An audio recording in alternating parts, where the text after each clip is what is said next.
Martedì 11 giugno, San Barnaba, è il 163esimo giorno dell'inizio dell'anno, ne mancano 203 al termine. Il sole sorge alle 5:22 e tramonta alle 20:59. La luna si leva alle 10:01 e tramonta a mezzanotte e 27.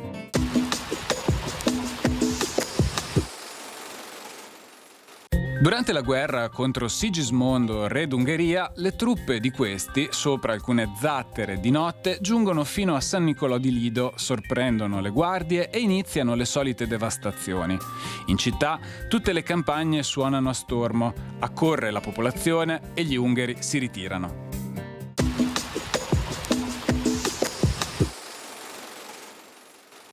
Le previsioni per domani. Tempo ancora instabile, a tratti perturbato, con cielo molto nuvoloso sulle zone montane e pedemontane e schiarite alternate ad annuvolamenti in pianura. Precipitazioni diffuse specie al pomeriggio, con fenomeni anche a carattere di rovescio o temporale. Temperature stabili o in lieve e ulteriore calo.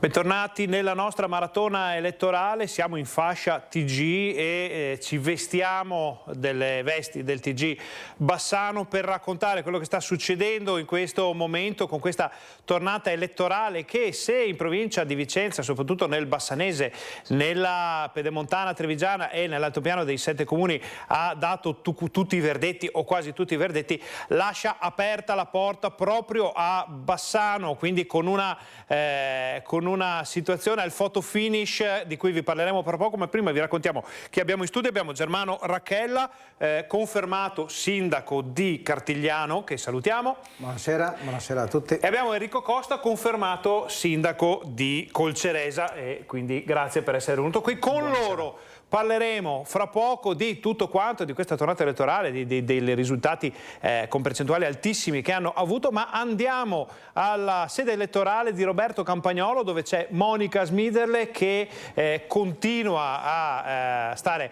ben appiccicata al candidato che ormai sembra essere l'uomo da sfidare, possiamo dire così. È l'uomo da sfidare Roberto Campagnolo, perché ufficialmente sono state rilevate 20 sezioni su 41, ma insomma ci sono anche dei dati non ufficiali che confermano questa fotografia del voto bassanese, ovvero un Roberto Campagnolo, candidato sindaco del centro-sinistra, intorno al 28%, e poi questo testa a testa tra Nicola Finco ed Elena Pavan. Come commenta questo dato, questo risultato, Campagnolo? Ancora con un po' di prudenza finché non c'è il dato ufficiale, però diciamo che si sta consolidando la possibilità di essere al ballottaggio, e questo è sicuramente per noi una notizia positiva rispetto al fatto che siamo proposti un certo tipo di messaggio, e questo messaggio è passato in città. Se questa sera scopriamo anche di essere primi al ballottaggio, io credo che, visto i dati anche delle europee di ieri, insomma, scriviamo quasi una pagina storica a Bassano. Aspettiamo ancora un po', ma siamo moderatamente ottimisti a questo punto. Ti dirò, Ferdinando, che c'è grande entusiasmo qui nella sede elettorale di via Marinali. So che avete dei dati anche non ufficiali che arrivano a quota 30 sezioni. La fotografia è un po' quella. Sì, la tendenza sembra essere quella, non si capisce chi arriverà al secondo al ballottaggio, quindi stiamo a vedere, insomma è importante capire anche questo, ma a questo punto già stasera bisogna trovarsi e ragionare con i dati ufficiali, definitivi, capire cosa è successo e prepararsi per i prossimi 15 giorni. Chi teme di più o chi teme meno? Insomma? Ma io rispetto chiunque, quindi c'è innanzitutto rispetto per gli avversari, stima anche per chi si è messo in gioco. Rispetto a questo siamo consapevoli che la nostra proposta è una proposta che ha del valore per la città di Bassano e Grappa, perché ha messo al centro il fatto dell'esigenza di riunire questa città. Non sarà semplice, visto anche i dati che stiamo vedendo adesso. Abbiamo 3 candidati che sono su una forbice di 4-5 punti tra il 25 e il 30%, quindi vuol dire che insomma divisi esattamente per 3 gli elettori, e anche questo è un dato su cui bisogna riflettere. E poi in vista del ballottaggio sicuramente si apre tutta la pagina degli accorpamenti, no? Delle alleanze. Beh, insomma, adesso è presto anche per dire che siamo arrivati alla fine di questo percorso. Rimaniamo ottimisti, ma aspettiamo di avere i dati ufficiali e poi faremo tutte le considerazioni al caso. Ferdinando, a disposizione per eventuali domande. Monica, una domanda molto, molto semplice, molto diretta per Roberto Campagnolo. Se lo aspettava? Se l'aspettava? Allora me l'aspettavo, sono felice per quello che sta succedendo, per il lavoro che abbiamo fatto, ci pensavo, ma sempre con i piedi per terra, e questo sarà sempre il nostro modo di affrontare l'impegno verso l'amministrazione di una città così importante e così bella come Bassano, soprattutto nei prossimi 15 giorni, ripeto. Monica, apprendiamo di questa risposta, insomma, se un Roberto Campagnolo piuttosto abbottonato. Se ci sono poi altri ospiti, se ci sono novità, chiedici immediatamente la linea, anzi se arrivano indiscrezioni. Allora, poi... Ferdinando, ti do un aggiornamento. Mi risulta che sia in arrivo anche Nicola Finco in sala consigliare, quindi io adesso lascio la sede di Roberto Campagnolo, mi sposto nella sala consigliare del municipio, eventualmente poi vi chiederò la linea. Molto bene, ringraziamo Monica Smidel e Roberto Campagnolo, torniamo in studio e chiediamo ai nostri 2 ospiti se lo aspettavano. Germano Racchella, se lo aspettava? Beh, lo speravo più che me lo aspettavo, non mi aspettavo un risultato così lampante, anche perché non nego che ero un po' preoccupato dopo aver analizzato i risultati delle elezioni europee. A Cartigliano Fratelli d'Italia ha preso un bel 45%, e sapendo che appoggiavano la mia lista, chiamiamola tra virgolette concorrente, non nego che un po' di premura, di paura ce l'avevo. Comunque è andata benissimo, un 73% non è cosa da poco. I cittadini hanno capito, ma soprattutto abbiamo capito noi, che la politica, soprattutto nei piccoli comuni, è vista un po' in maniera diversa. Contano le persone, avevo una lista, una buona lista, e dunque siamo stati premiati per questo. Prima di andare da Enrico Costa abbiamo Mirko Cavallin da una piazza Libertà di Bassano. In questo momento ci sembra piuttosto tranquilla la situazione, ovvio che non ci saranno caroselli questa sera di vincitori come magari capita con le competizioni sportive, però insomma che aria tira, Mirko?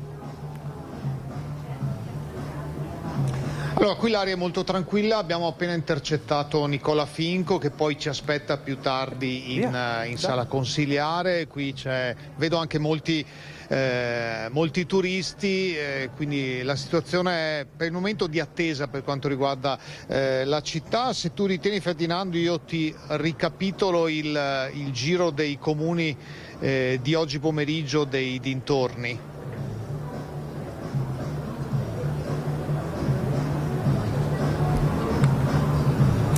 Certo, Mirko, raccontaci com'è andata nei comuni.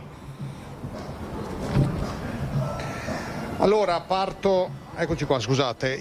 Partiamo dal giro del comune di Lusiana Conco, che intorno alle 16 ha ufficializzato il 100% preso dalla sindaca uscente Antonella Corradin, che è, pensate, al 7° mandato consecutivo. È stata eletta sindaco nel 1992, quando ancora il sindaco era eletto dal Consiglio Comunale. È stata il primo sindaco di Lusiana Conco, comune unito, nato dalla fusione. Ha superato ampiamente e tranquillamente il quorum del 40% richiesto dalla normativa per quanto riguarda appunto i comuni sotto i 15.000 abitanti. Antonella Corradin dunque confermata. San Zenone degli Ezzelini, siamo in provincia di Treviso, ma in piena area bassanese. Fabio Marini si è riconfermato con 76,27% contro Pietro Pellizzari. A Mussolente le ultime due sezioni hanno dato la vittoria a Elena Bontorin con il 40,1%, assessore della giunta uscente. Claudio Mazzocco, attuale assessore a Bassano del Grappa, si è fermato al 36,9%, Massimo Berton al 23%. Conferma a Tezze sul Brenta per Luigi Pellanda, poco sopra il 75% contro Luca Mocellin. Conferma, l'abbiamo già detto, per Germano Racchella, 73,36% a Cartigliano contro Gianluigi Pellanda. A Cassola conferma in diretta della maggioranza uscente, quella guidata per 10 anni da Aldo Maroso. Gian Antonio Stanghellin ha vinto al primo turno, dobbiamo dire così perché Cassola è un comune sopra i 15.000 abitanti per quanto di poche decine di unità, ma da 3 mesi è un dato stabile per quanto riguarda l'Istat. 62,4% per l'attuale assessura all'urbanistica, 37,6% per Silvia Pasinato. Tutto, da quello che ci risulta, è filato tranquillo nella gestione dei seggi. Noi tra poco nella serata ovviamente seguiremo gli sviluppi di Bassano del Grappa per capire chi andrà al ballottaggio. Per il momento è tutto, a te la linea. Grazie Mirko Cavallina. Allora sappiamo che Nicola Finco si sta dirigendo in municipio per entrare nell'aula in cui ci sono poi tutti gli schermi con i dati, si sta raccogliendo i dati, quindi dovremo raggiungerlo fra pochissimo, anzi sappiamo già che le nostre telecamere sono sul posto, ma ci vorrà qualche istante, giusto il tempo di salutare e ringraziare Germano Racchella. Complimenti, abbiamo visto assieme ad altri sindaci percentuali molto alte, quindi non sarà ancora come Antonella Corradina, abbiamo visto, il 7° mandato, però vuol dire che Cartigliano le vuole bene. Sì, il Cartigliano ci vuole bene, noi dobbiamo proseguire questo, farci voler bene con la passione che ci abbiamo sempre messo, e stiamo a vedere anche noi a Bassano del Grappa cosa succede, perché visto che sempre più progetti sono intercomunali, Bassano del Grappa essendo il perno principale del nostro territorio, saremo molto attenti nel verificare cosa succede a Bassano del Grappa. Mi raccomando, questa sera davanti alla televisione, canale 14 Rete Veneta, per vedere come va. Non mancherà. Grazie Sindaco. A tutti, buonasera, arrivederci. Grazie, in bocca al lupo. Noi andiamo dal nostro altro sindaco confermato, Enrico Costa, col Ceresa, anche per lei percentuali piuttosto interessanti. Sì, un 77% che premia un lavoro in questi 5 anni importante. Difficile anche, 5 anni difficili, non li nascondo, però è bello pensare che alla fine la passione, l'impegno è stato premiato. 5 anni fa abbiamo portato a casa una vittoria con il 69%, questa volta è il 77%. Ringrazio comunque chi si è messo in gioco per correre a queste amministrative.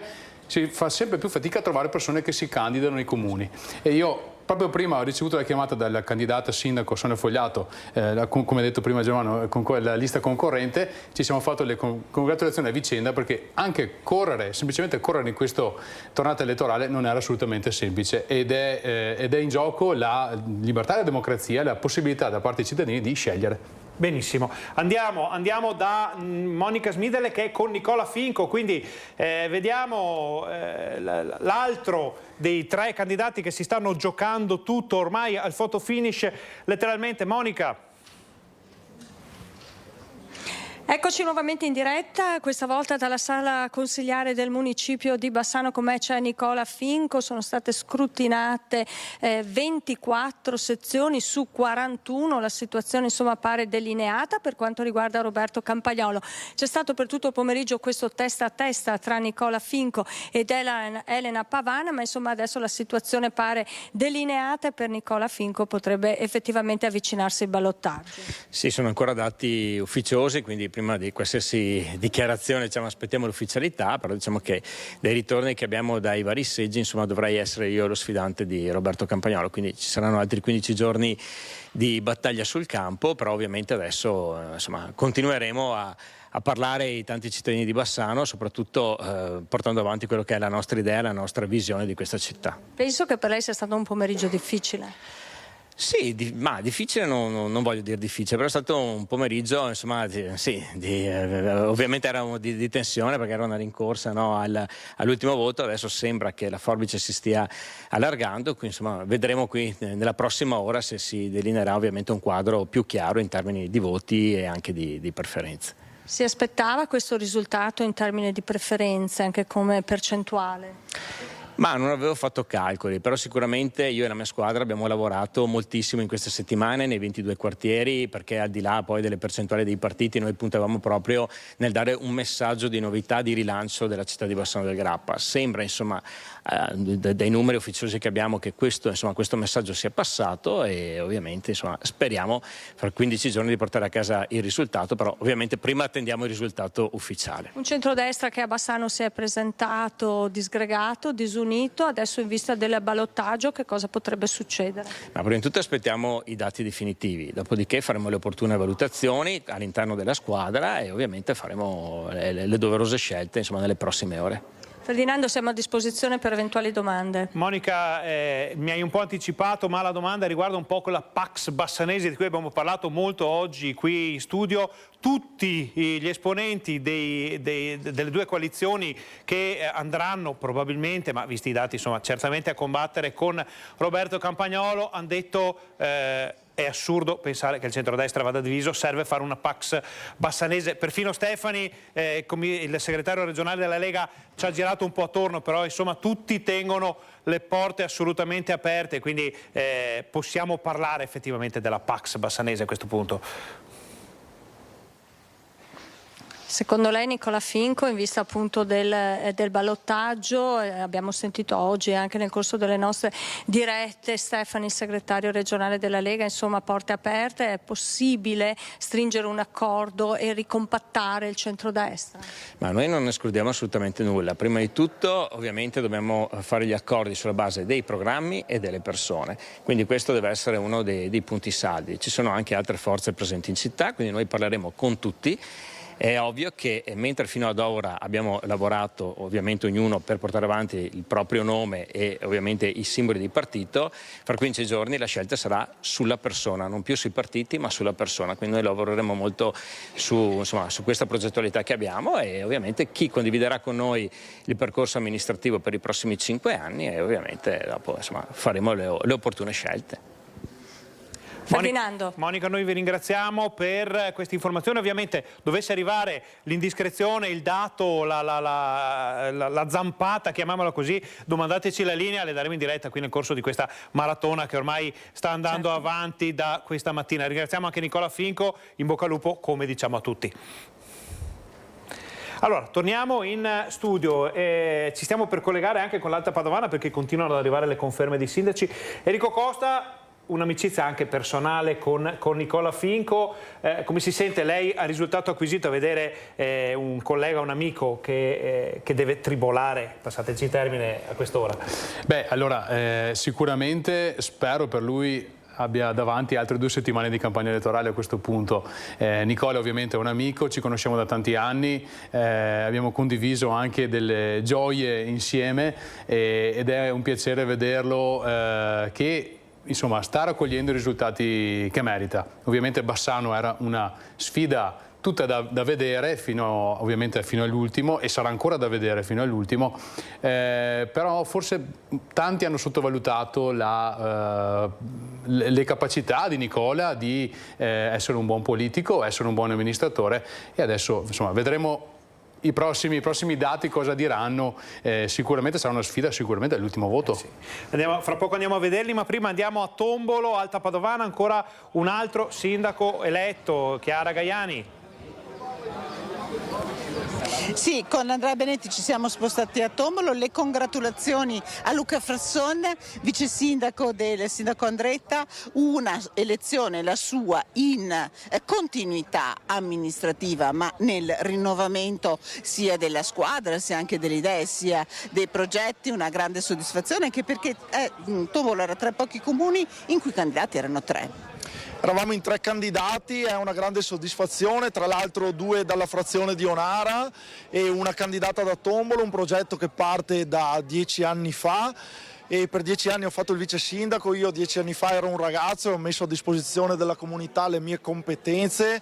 Adesso veramente ho messo tutto me stesso, tutta l'esperienza che la vita mi ha dato, e quindi è stata una vittoria veramente molto bella e soprattutto una vittoria della squadra, del gruppo. Non è una vittoria di Luca Frasson, ma è la vittoria del lavoro che abbiamo fatto per 10 anni, della vicinanza che abbiamo avuto con i cittadini del nostro comune, un lavoro fatto veramente dalla squadra, da tutti i miei candidati. Alle mie spalle, non so se riuscite a sentire inquadrare la festa, tutte le persone che passano salutano il sindaco, c'è grande euforia, c'è grande entusiasmo, siete pronti a partire di slancio? Siamo pronti a partire di slancio. Tra l'altro ieri sera io sono scaramantico, ho letto l'oroscopo e l'oroscopo mi diceva che stasera avrei retto fino all'ultimo bicchiere, ma domani mattina sarò pronto con le mie responsabilità ad entrare con un ruolo nuovo di ancora più grande responsabilità, e starò vicino a tutti i cittadini del nostro comune, anche quelli che non mi hanno sostenuto e votato, perché siamo una piccola comunità ed è importante star vicini veramente a tutti.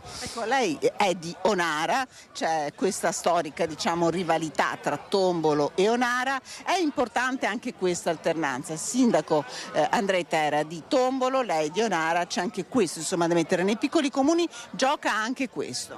Probabilmente per i cittadini sì, storicamente ci si è sempre alternati tra Tombolo e Onara. Per me invece c'è solo un paese da tenere unito, per me non c'è differenza tra Tombolo e Onara.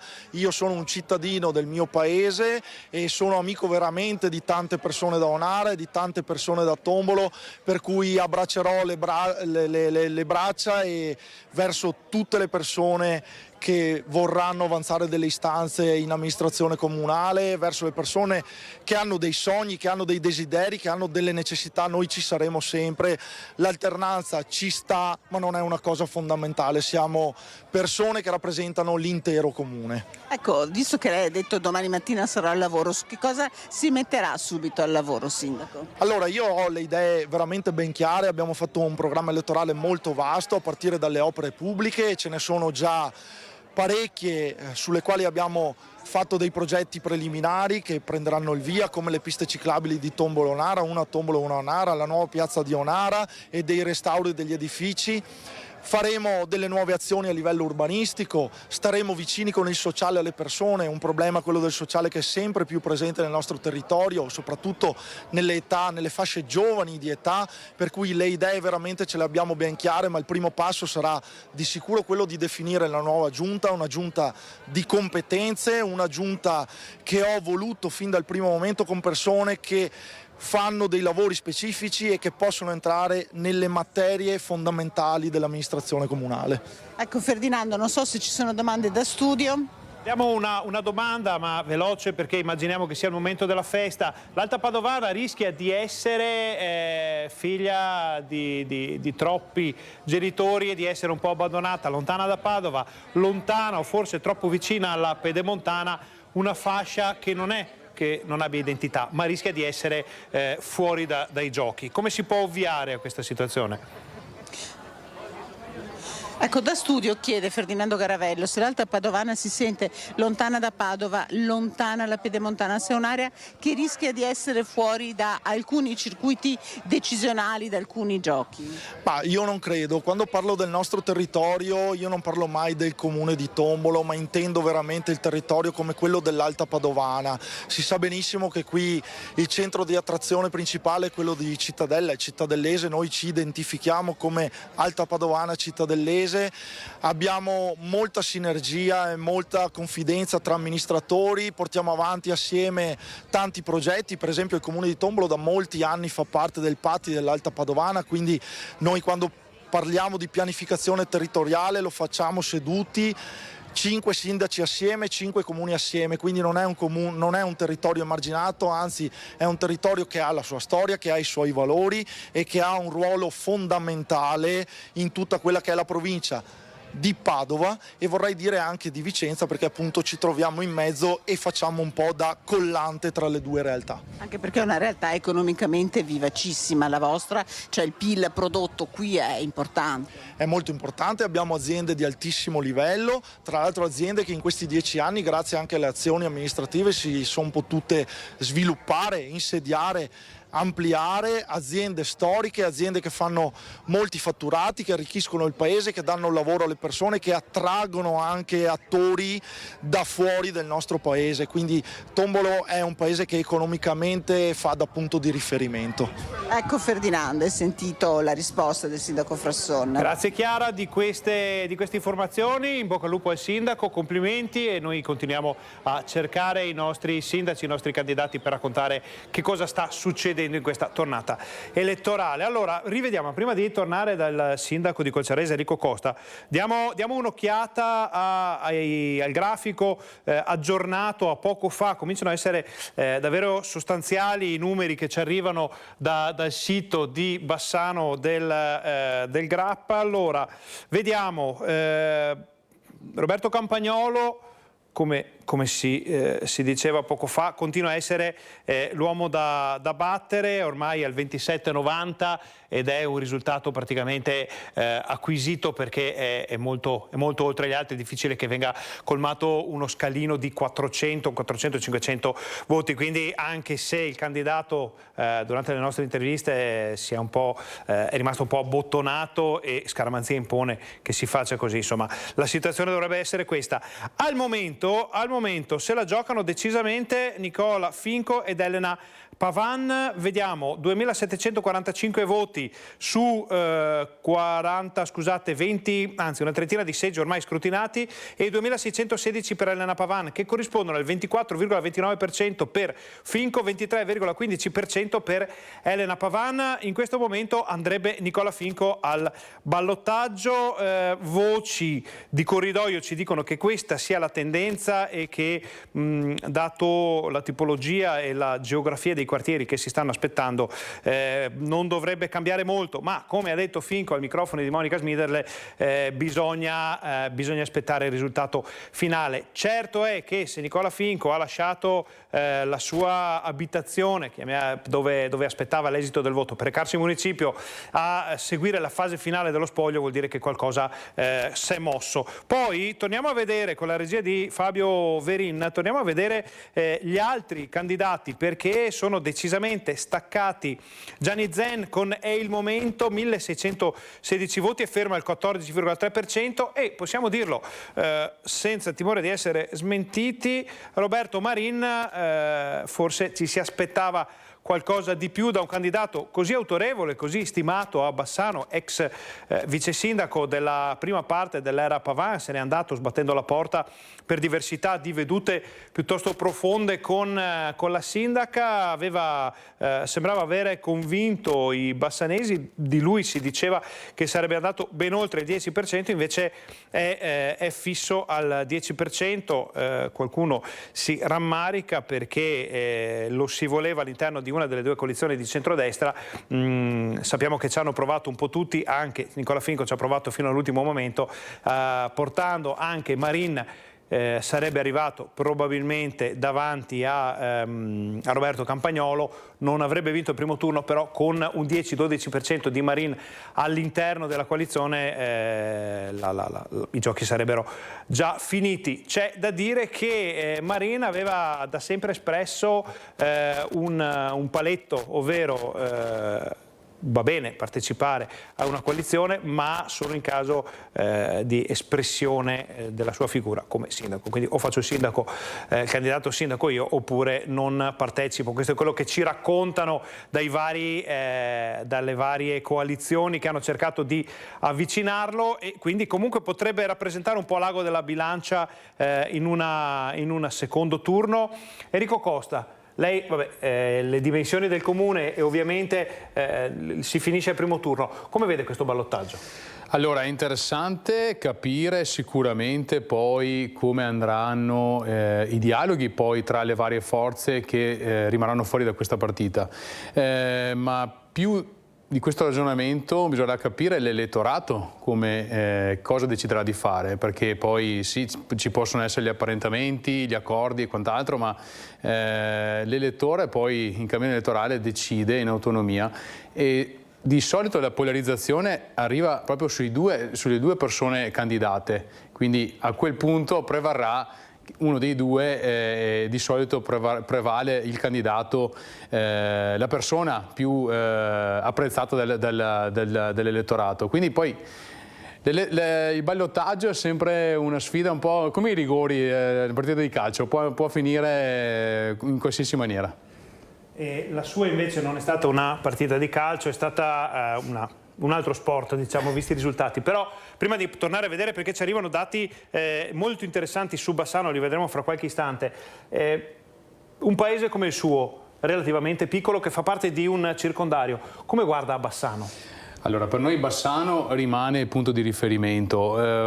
Prima il neosindaco di Tombolo parlava di cittadella a livello di punto di riferimento per, ad esempio, Tombolo. Noi abbiamo il punto di riferimento che è Marostica sicuramente, ma Bassano come, passatemi il termine, capoluogo del territorio è e rimane un punto di riferimento. A Bassano abbiamo tanti servizi assieme, come ha detto prima anche il sindaco Racchella, e avere una leadership importante su Bassano può sicuramente giovare a tutto il territorio. Ma parlo anche del territorio della Pedemontana, abbiamo visto cosa vuol dire lavorare assieme, cercando di superare quelli che erano magari dei confini, tra virgolette, territoriali tra Alto Vicentino e Bassanese, per portare a casa i risultati per tutta la cittadinanza. Quindi una buona leadership a Bassano può fare la differenza non solo a Bassano, non solo a Colcerese e a tutti i comuni del Bassanese, ma a tutto il territorio della Pedemontana vicentina. Allora, non possiamo farli vedere perché la fonte rimane riservata, però a questo punto dobbiamo darvi qualche dato e ve li diamo solo per dirvi che è confermato Campagnolo avanti con ormai 34 seggi su 41, 4.900 voti per Roberto Campagnolo, 4.381 per Finco, 3.856 per Elena Pavan, che a questo punto si ferma o almeno rallenta al 22%. Ricapitoliamo, i dati, in questo momento questo grafico non si può diffondere, abbiamo anche noi le nostre fonti. Finco al 26%, Pavan al 22%, di Campagnolo parleremo sempre meno perché ormai è ormai conclamata la sua partecipazione al ballottaggio. Vedremo quanto ci vorrà per avere i 7 seggi che mancano. Sarà una tensione spasmodica ormai per quanto riguarda questa parte della tornata elettorale. Il sito del comune di Bassano è molto indietro, noi avevamo dati molto più aggiornati che vi abbiamo appena fornito, che sono gli stessi dati che probabilmente hanno consigliato a Nicola Finco di uscire dalla sua sede elettorale, in questo caso casa sua, e di recarsi a Bassano per magari radunare un po' le forze. Abbiamo avuto qui ospiti quasi tutti gli esponenti delle varie coalizioni che hanno partecipato al voto. Abbiamo anche Enrico Costa, sindaco di Colceresa. Naturalmente, ripetiamo, le dimensioni contano in questo caso, ma secondo lei a cos'è dovuto un exploit come quello di Fratelli d'Italia a livello nazionale per l'europea, anche a livello locale, perché ci sono stati comuni in cui ha fatto il 47-48%, soppiantando quella che era la potenza di fuoco della Lega, che a Bassano per esempio ha perso il 30% per le europee nel giro di 5 anni. Questi sono dati che mettono in allarme di solito una segreteria regionale e anche nazionale. Sì, allora, per quanto riguarda l'exploit di Fratelli d'Italia, sicuramente è dovuto molto al suo leader, che è Giorgia Meloni, che attualmente è capo del governo. Sicuramente anche il cittadino vede in lei ancora una speranza di cambiamento, di miglioramento delle cose. È un po' come negli ultimi anni abbiamo assistito a diversi exploit di partiti, anche la Lega qualche anno fa aveva fatto il suo exploit. Sicuramente Fratelli d'Italia si è consolidata in quell'elettorato come dire, patriottico nazionalista di destra, non di centro, non marcatamente di destra, dove Salvini era stato bravo un po' a rosicchiare negli ultimi anni, però quell'elettorato probabilmente si è polarizzato su Fratelli d'Italia.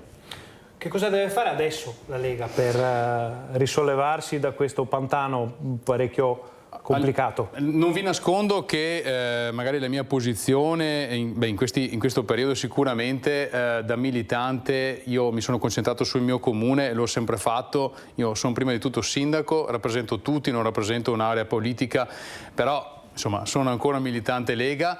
Ma non nascondo che alcune scelte mi hanno un po' messo in difficoltà, non da ultimo la scelta di candidare il generale Vannacci, che non vedo sicuramente secondo me una buona scelta. Qualcuno mi dirà, sì, ma grazie al generale Vannacci la Lega comunque ha tenuto. Io dico, la Lega deve fare la Lega, Fratelli d'Italia fa Fratelli d'Italia, il PD fa il PD, Forza Italia fa Forza Italia. La Lega ha un elettorato credo fermamente che l'elettorato della Lega si riconosca in un partito che porti avanti istanze come l'autonomia dei territori, il federalismo e non di certo delle idee magari alcune volte strampalate di un generale che ha fatto sicuramente carriera e onore e merito, non sto io a giudicarlo, magari a livello politico direi avrei fatto delle altre scelte. Di questo parliamo dopo perché andiamo in collegamento ancora con Monica Smidel. Adesso aumenteremo la frequenza dei nostri collegamenti perché ormai i dati che arrivano sono sempre più precisi, ci danno una figura, ormai è come quando si fa il disegno unendo i puntini, sta emergendo un disegno ben preciso. Monica, o siamo ancora alle ombre sparse di prima?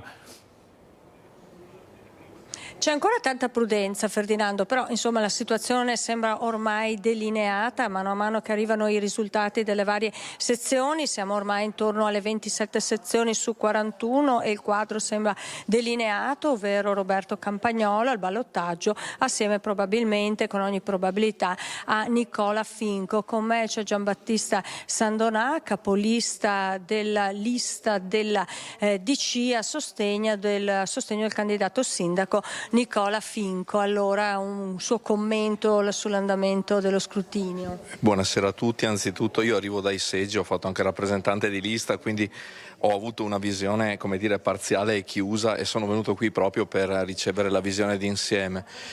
La cosa più importante è che il nostro candidato, che è Nicola Finco, stia consolidando e speriamo che questo si confermi fino alla fine lo spunto positivo che sentivamo in città nelle ultime settimane, che ci potrebbe portare al ballottaggio contro, in opposizione a Roberto Campagnolo. Sarebbe un grande risultato e questo che più di tutto ci interessa.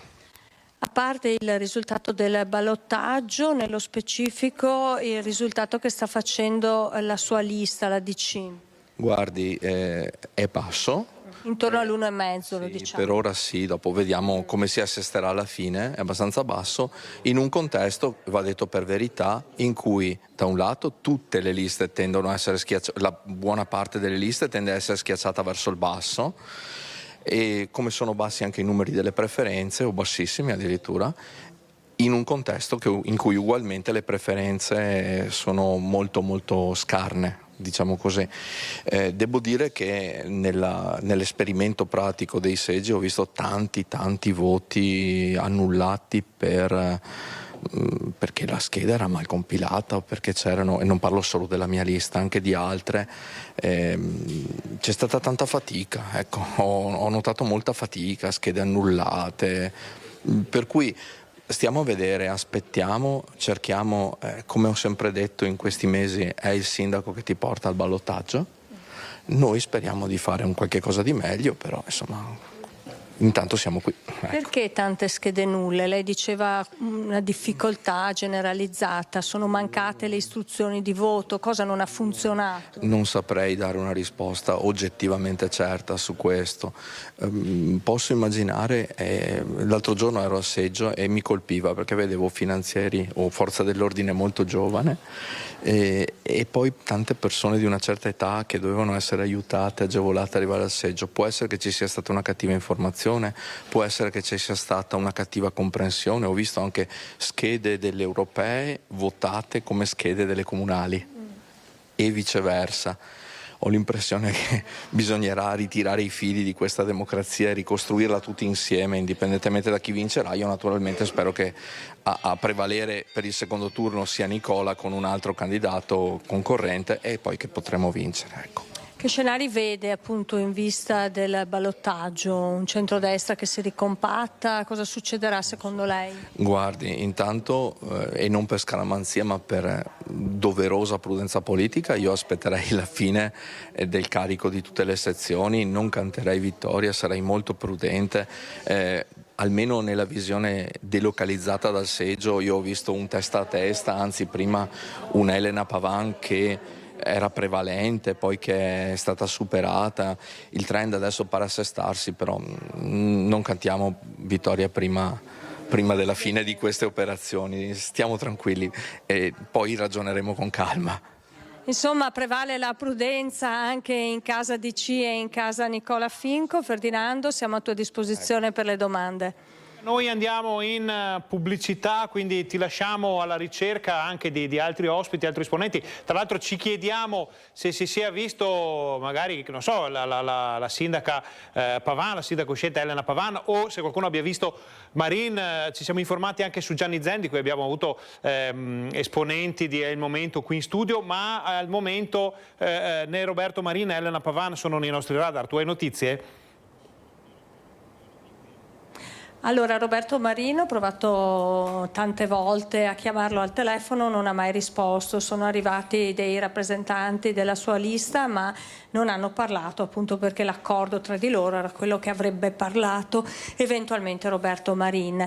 Elena Pavan dovrebbe essere, insomma, nel pomeriggio era nella sua sede elettorale, però non era disponibile, insomma, a rilasciare dichiarazioni prima del tempo, ha detto lei, quindi in attesa di puntini. Al momento sta festeggiando, eventualmente tenteremo di raggiungere Gianni Zen. Ricordiamo che al momento è la vera grande rivelazione di questa tornata elettorale. Grazie Monica per queste informazioni, attendiamo in qualsiasi momento, richiedi la linea e te la daremo per novità e aggiornamenti. Noi torniamo in studio, ma solo per ringraziare il nostro ospite Enrico Costa, sindaco di Colceresa confermato, e adesso facciamo un breve break pubblicitario, state con noi, torniamo fra pochissimo.